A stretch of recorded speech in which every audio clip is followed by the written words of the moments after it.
There are moments in life when time seems to collapse into a single heartbeat, when death reaches out its hand, and something unseen pulls us back. Tonight's story is one of those moments. A lone biker, roaring down a deserted highway, felt the wind tearing through his jacket and the pulse of freedom racing beneath his skin. But in one blink, that freedom turned into chaos. At 120 miles per hour, metal met asphalt, fire met flesh, and in the midst of the inferno, he swears an angel pulled him out. It wasn't just a crash. It was a collision between the physical and the divine. The kind of moment that makes even the strongest skeptic question everything they believe about life, death, and what lies beyond. When the flames swallowed his motorcycle whole, when his body lay motionless on the road, something, or someone, refused to let him die. The next thing he remembers isn't the sound of sirens or screams, but the soft voice of a presence he couldn't explain. You might think this is just another story, another myth from the road. But the scars on his skin and the terror in his eyes say otherwise. Every detail of that night, the light, the heat, the impossible calm he felt, points to something extraordinary. Some call it luck. He calls it divine intervention. Whatever it was, it changed the way he looked at the world forever. Because after that night, the biker who lived for speed began chasing something else. Not adrenaline, but meaning. He started asking the questions most of us are too afraid to ask. Why did I survive when others didn't?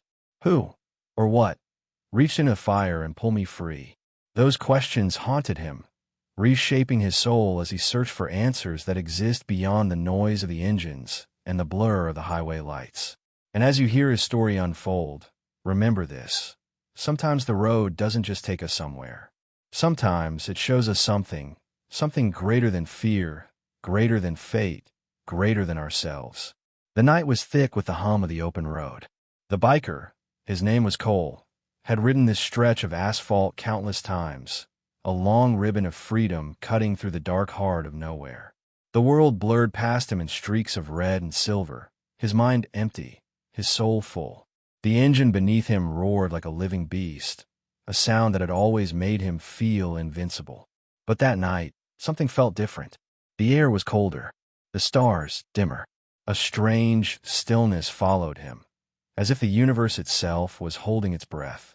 He pushed harder, the speedometer trembling as it climbed beyond what reason allowed. The road stretched endlessly before him, hypnotic, almost welcoming. But then, in the blink of an eye, it betrayed him. A flash of movement, a deer, the screech of tires, the skid of rubber, and then the world flipped. In that suspended moment between control and chaos, Cole felt everything slow. The sound faded, and all he could hear was his own heartbeat pounding against his ribs. The crash came like thunder. Metal screamed as it met the pavement, sparks cutting through the night like fireflies born from hell. His body was thrown forward, the world spinning in fragments, sky, road, fire, sky again. And then, silence. For a breathless second, there was no pain, no thought, no time. Only the eerie stillness that comes before death. Cole's eyes fluttered open, and in the shattered mirror of his visor, he saw flames crawling toward him. He tried to move, but the weight of the wreckage pinned him down. The smell of burning fuel filled the air, thick and merciless. Panic clawed at his chest as the heat grew unbearable. Every instinct screamed for him to fight, but his body refused. And that's when it happened. A voice, calm and distant, whispering through the roar of the fire. It wasn't a hallucination. It was something other, something that seemed to come from both inside and beyond him at once. Not yet, it said.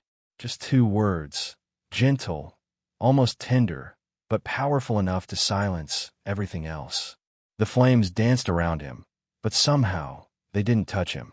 And then, through the blinding smoke, he saw a hand, not made of flesh, but of light, reaching out. The fire parted, and before he could even understand what was happening, he was lifted. The world fell away, and in that weightless moment, Cole realized death had come for him, but something stronger had intervened. Cole woke up lying on the side of the road, the taste of blood and smoke heavy on his tongue. The fire had died down, his bike a twisted shadow in the distance. He coughed, trying to make sense of what had just happened, but every memory felt too vivid to be real. He remembered the hand, the voice, the impossible calm. His jacket was burned, his helmet cracked, yet his skin was barely touched. He should have been dead. Every logical thought screamed that he was dead, or should have been. Then came the light, not from the moon or the stars, but from somewhere beyond them. It pulsed softly, as if breathing. Cole blinked, thinking his eyes were playing tricks on him, but the light grew brighter. It wasn't just light, it was presence. It moved toward him, soundless, like mist wrapping itself around the wounded edges of the world. He wanted to look away, but something in him couldn't. It wasn't fear that held him. It was peace, the kind he had never felt before. The figure stepped forward, a silhouette made of light and shadow, both human and beyond human. No wings, no halo, just a quiet power that seemed to bend the air around it. "You were not meant to go tonight," it said, the voice echoing inside his mind more than through the air. Cole wanted to speak, to ask why, but his throat closed. Tears welled up unbidden. He had faced death before, close calls, bar fights, crashes. But this was different. This wasn't survival. This was salvation. He blinked again, and the figure began to fade. The light receded, leaving only the night and the distant hum of approaching sirens. The hand that had pulled him from the fire was gone, but the warmth lingered, like sunlight pressed against his heart. Cole looked around, half expecting to wake up in a hospital, but the pain in his ribs reminded him this was no dream. The air smelled of ashes and rain. The world had returned to its ordinary rhythm, but he hadn't. Something inside him had changed, something irreversible. When the paramedics arrived, they couldn't believe what they saw. The bike was a melted ruin, yet the man beside had only minor injuries. "You're a lucky son of a gun," one of them muttered, shaking his head. But Cole didn't answer. Luck had nothing to do with it. He could still feel the echo of the voice in his chest, calm and unyielding. Not yet. Those two words would follow him for the rest of his life. A promise, or perhaps a warning, that his story wasn't over. Days later, the hospital room felt too quiet for a man who had danced so close to death. Cole stared at the ceiling, listening to the slow beep of the heart monitor. Each pulse felt like a reminder, a borrowed beat that didn't belong to him anymore. The doctors called it a miracle. They showed him photos of the crash site, the blackened remains of his bike, the impossible scorch marks that surrounded everything except his body. "You shouldn't have survived," they said. "No one does at that speed." But Cole already knew that. He'd seen why. Sleep refused to come. Every time he closed his eyes, he saw the light again, that hand pulling him free, that voice whispering into his soul. It wasn't just memory. It was presence. Sometimes he'd wake in the middle of the night, convinced someone was standing in the corner of the room, silent and watchful. Yet, when he looked, there was only shadow. The nurses thought he was suffering from trauma. Maybe he was. But trauma doesn't make you feel peace. And that's what scared him the most. He felt peaceful, as if death had touched him gently and promised to come back when it was truly time. When he was finally discharged, stepping into the sunlight felt wrong. The world was too bright, too loud. People hurried past him, alive but unaware, chasing time like it could be caught. He watched them and wondered how many of them would ever know how fragile everything was. He had spent his life racing the wind, thinking speed meant freedom. But now, freedom felt different. It wasn't about running from something. It was about understanding why he was still here. That night, he went back to the crash site. The smell of burnt rubber still lingered in the air. He walked slowly, every step echoing against the silence of the highway. At the edge of the wreckage, he saw something half buried in the dirt, a piece of metal from his bike, melted and twisted. He picked it up, and there, etched by fire, were two faint letters burned into the surface. He swore they hadn't been there before. New York, 2 letters. 2 words. Not yet. He dropped the fragment, his hands trembling. It wasn't coincidence. It couldn't be.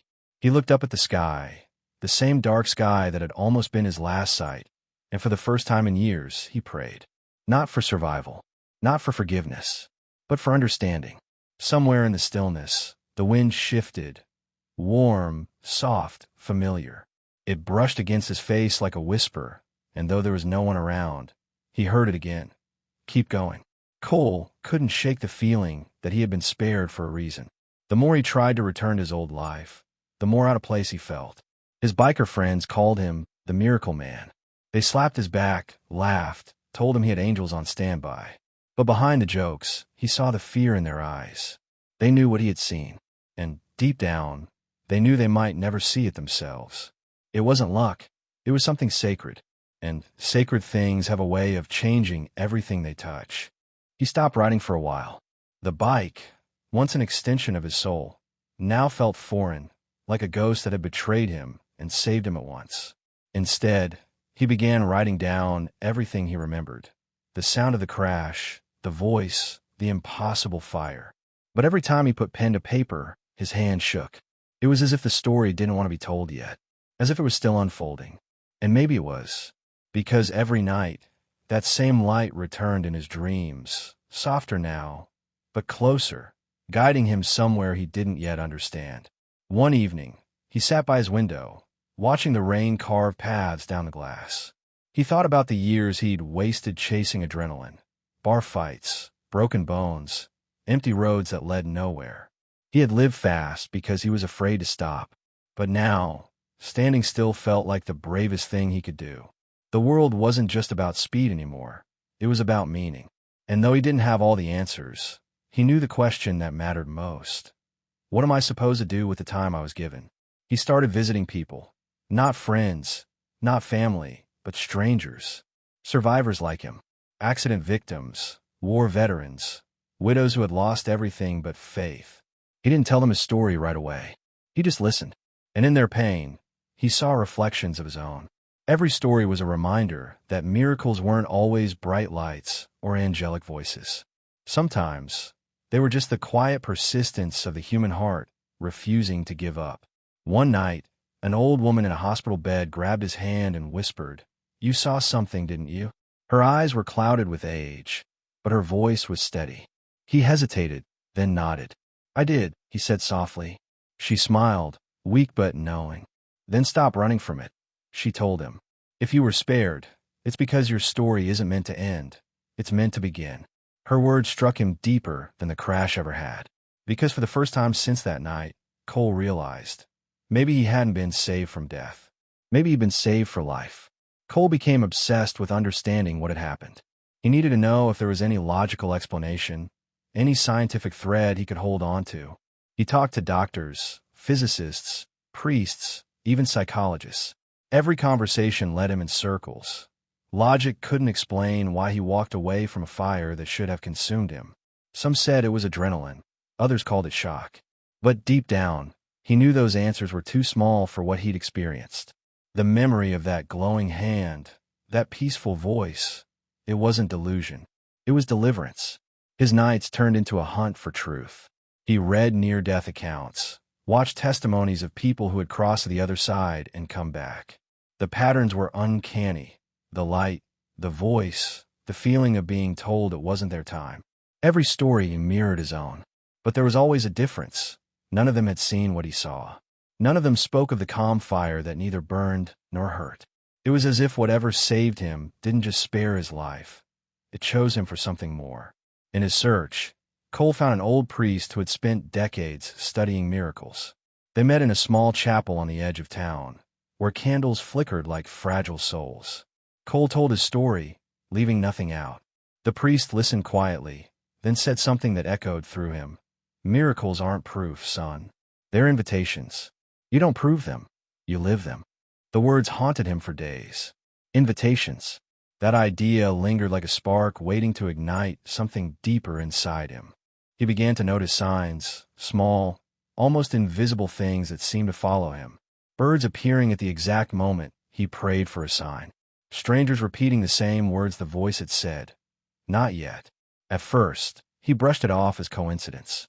But after the 10th or 11th time, coincidence no longer seemed like a sufficient explanation. The world was speaking to him, whispering through the cracks of ordinary life. One evening, standing under a sky painted in the soft orange of dusk, Cole whispered to himself, "If you saved me for something, show me what it is." The wind stirred gently, as if answering. He didn't hear words this time, just a feeling quiet and clear. Go back. Go where it began. The thought rooted itself in him, and with it came a truth that terrified him. He would have to face the place where he had almost died, not as a survivor, but as a witness. Cole rode again for the first time since the crash. The sound of the engine beneath him was no longer a rush of freedom. It was a heartbeat, steady and alive.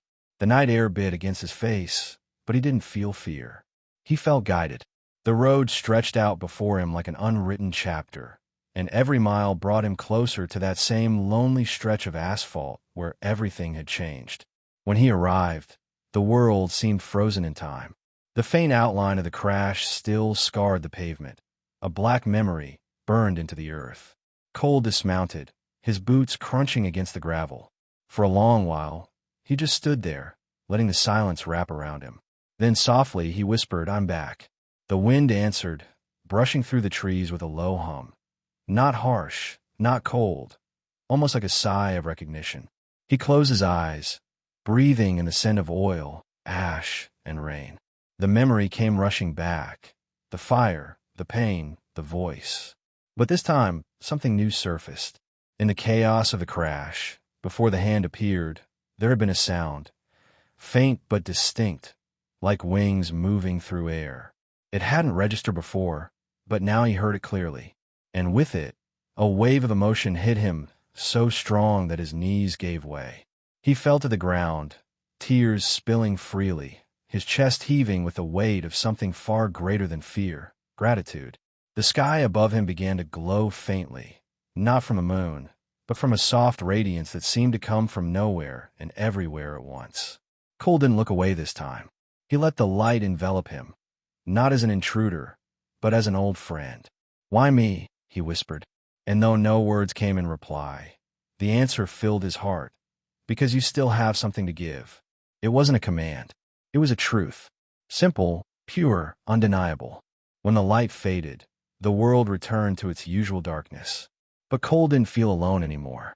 He looked down at the spot where he had once lain broken and burning, and there, glimmering faintly in the dust, was the same piece of metal he had dropped months ago.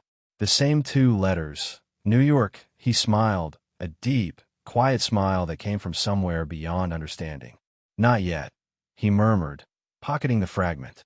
This time, the words didn't feel like a warning. They felt like a beginning. From that night on, something inside Cole began to awaken. He no longer saw the world the same way.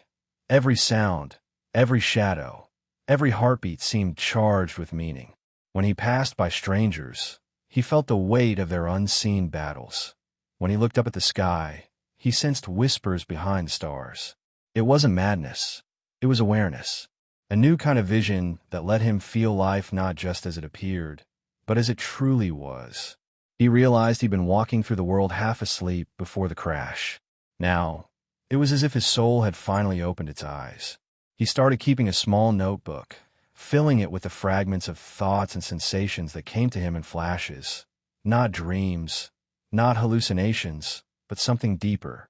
Phrases like "every flame is a message" and "the road never ends" only changes form poured out of him, as if someone else were writing through his hands. He didn't understand all of it, but the act of writing brought him peace. He began to see patterns, how everything in his life, from his first fall as a child to the crash at 120 miles per hour, had been leading him to this point. Every scar was a sentence in a larger story he was finally beginning to read. People around him noticed the change. He no longer sought noise or speed. Instead, he radiated calm, like a man who had walked through the fire and found purpose waiting on the other side. Old friends called him different, some even strange.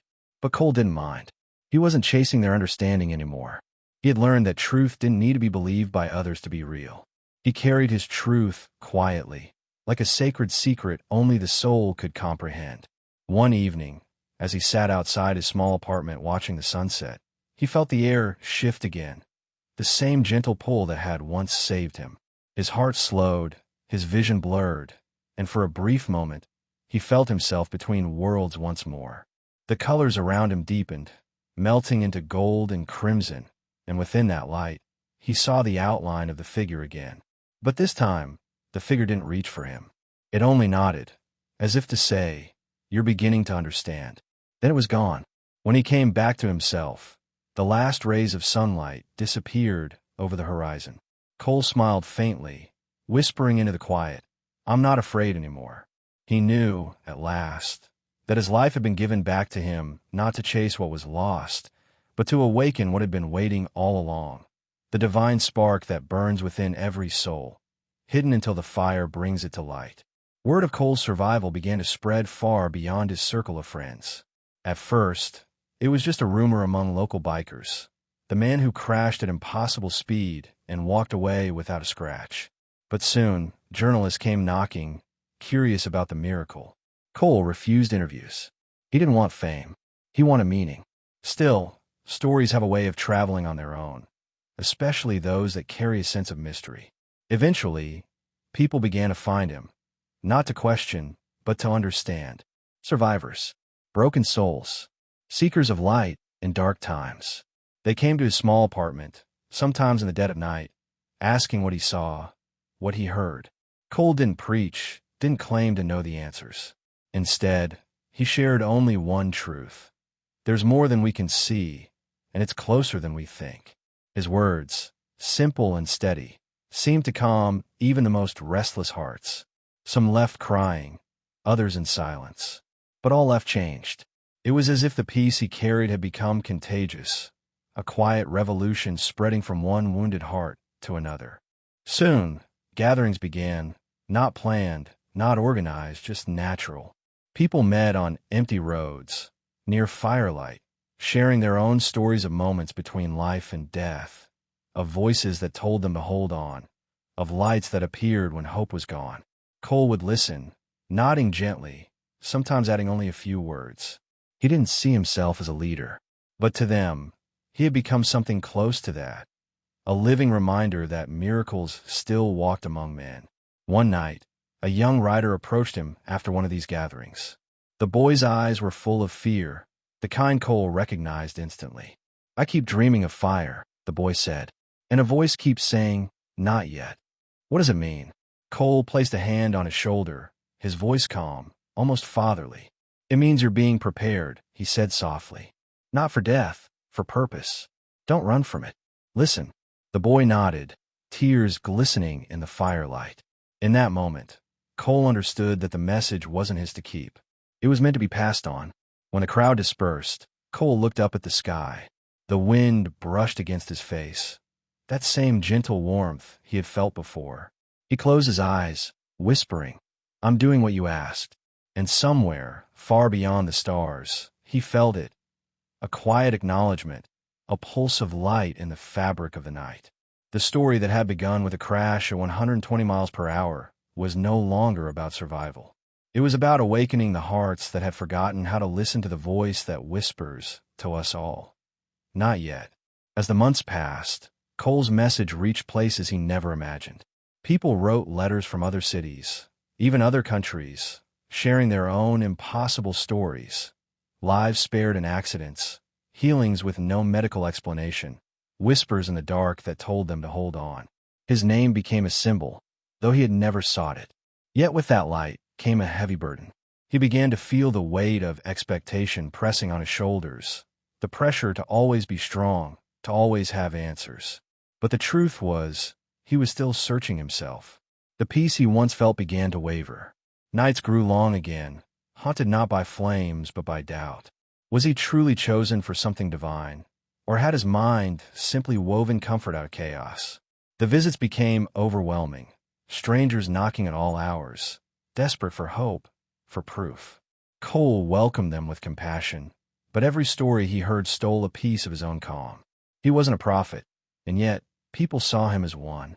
The voice that once guided him had grown quiet, and in that silence, he began to fear he'd lost his way. One evening, after sending away a family who had driven all night to see him, Cole sat alone by his window, the same spot where he had once seen the light. The world outside was silent, the moon pale against a restless sky. He whispered, "Where are you? You saved me, but for what?" The question hung in the air, unanswered. He felt a sharp ache in his chest, not pain, but longing. For a moment, He wondered if perhaps his purpose had already been fulfilled, and the rest was just echoes. But then, from somewhere deep within, a memory stirred, the priest's voice in that dim chapel. Miracles aren't proof. They're invitations. Cole realized he had mistaken his survival for a conclusion, when in truth, it was only the beginning of the invitation. Maybe he wasn't meant to have the answers. Maybe he was meant to live the question, to walk the road with faith instead of certainty. The realization lifted something inside him. Not relief, but surrender. He stepped outside into the cool night air. The wind swept across the road, carrying the faint scent of rain. He closed his eyes, feeling it brush against his skin. "If you still walk with me," he whispered, "I'll keep going." And though no voice replied, he didn't need one. The peace returned, subtle, deep, like the heartbeat of the earth itself. It was enough. In the years that followed, Cole's life became quieter, but his story louder. He traveled, not for fame, but for connection. He rode through small towns and vast deserts, across mountain passes and rain-soaked highways, meeting those who felt forgotten by the world. To each one, he shared the same simple truth that had saved him. Not yet. Those two words became a lifeline for many, a reminder that even in the darkest moment, something unseen still held them close. He found beauty in simplicity again, in campfire conversations with strangers, in the sound of engines echoing through canyons, in the quiet of dawn breaking over an empty road. Every journey felt sacred now, every horizon an open prayer. Sometimes he still felt that light beside him, not as a vision, but as a presence. It came in moments of stillness, when his heart beat in rhythm with the wind. And each time, he would smile and whisper, "I remember." One summer evening, as the sun dipped low, Cole stopped at the edge of a vast plain. The sky was burning gold, the air warm and still. He parked his bike, removed his helmet, and stood silently for a long time. He thought about the night of the crash, the fire, the hand of light, the voice that had called him back. Every second since then had been a gift, and now he understood why. He hadn't been saved to escape death. He had been saved to teach life. When the first stars appeared, he sat beside his motorcycle and wrote his final entry in the small, weathered notebook he always carried. "If someone finds this," he wrote, "remember, the fire isn't the end. Sometimes, it's where the angels begin their work. When everything burns away, what remains is what was true all along. Love, purpose, the road." He closed the notebook and looked out at the endless horizon, a faint smile playing on his lips. As the night deepened, he started the engine once more, the roar blending with the whisper of the wind. The road stretched out before him, dark and endless, but this time he wasn't racing it. He was part of it.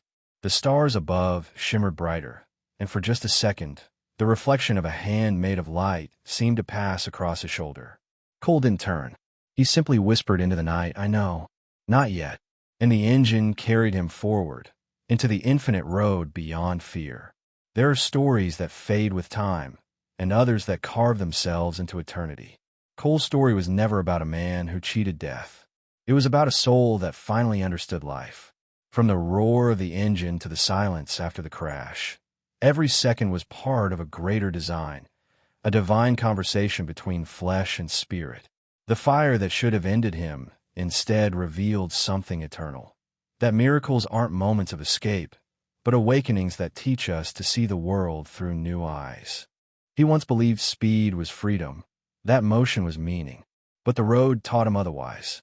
True freedom, he learned, comes not from outrunning death, but from walking beside it without fear. The crash stripped away everything false, the noise, the ego, the illusion of control, leaving only truth. And that truth was simple. Life is fragile, but purpose is eternal. Every breath, every encounter, every road we travel carries a chance to wake up, to listen, to live like it actually matters. The hand of light that pulled him from the flames was never just an angel. It was a symbol of what lives inside us all. The part of the human spirit that refuses to let go, that whispers not yet when everything else says it's over. We may never see the light with our eyes, but we feel it. In moments of peace after pain, in forgiveness after anger, in love after loss. It's the voice that reminds us we are here for something greater, something beyond survival, to give meaning to the miracle of being alive. Cole's story reminds us that every ending can become a beginning, and that the greatest miracles don't always come from the heavens. Sometimes they rise from the ashes within us. So when your world burns, when life throws you to the edge of what you can endure, remember his words. The flames might not be there to destroy you. They might be there to reveal who you really are beneath the smoke. Sometimes, the fire is not the end of your story. It's the moment your soul begins to speak. If this story moved you, if it made you pause and reflect on your own journey, let's stay with you. Share it with someone who needs a reminder that hope still lives in the darkest places. And before you go, take a moment to leave your thoughts below. Tell us what your not yet moment was. Don't forget to like the video and subscribe, so you don't miss the stories that remind us of what truly matters. Because somewhere out there, another soul might be waiting for the light, and your words could be the one spark that helps them find it.